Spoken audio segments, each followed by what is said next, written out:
Faleminderit.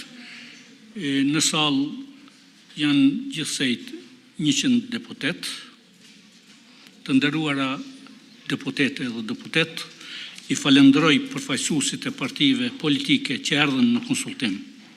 Takimi shpërfaqi qëndrimet aktuale të tyre. Pati përfaqësues që e braktisën konsultimin. Fatkeqësisht nuk pati konsenzus.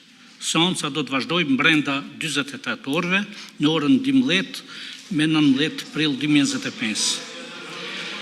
Me shpresë që deri atëherë do të ketë pajtueshmëri. Ju faleminderit të gjithëve dhe mirupafshim së shpejti.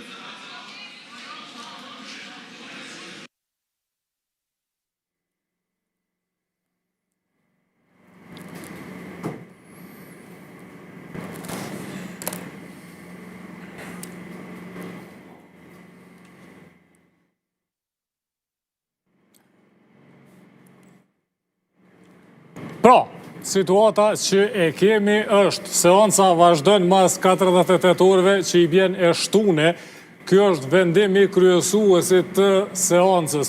A i tha që në takimin të cilin e konftu nuk ka pas konsenzus, partiti kam paraqit qëndrimet e tyre. Tash fillon pjesa deklarimeve, Lumir Abdigjiku është i pari.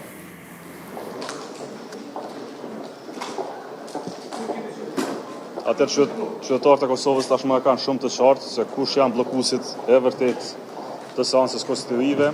Kryesuesi që rastis të jetë më i vjetri në moshë, rastis të jetë nga partia e parë, pa të drejtë kundër praktikës kushtetuese, kundër rregullorës së Kuvendit, ndërpreu seancën e sotme, ndonë se kishte kvorum të mjaftueshëm, ndonë se kishte kushte për votim të raportit të komisionit verifikues.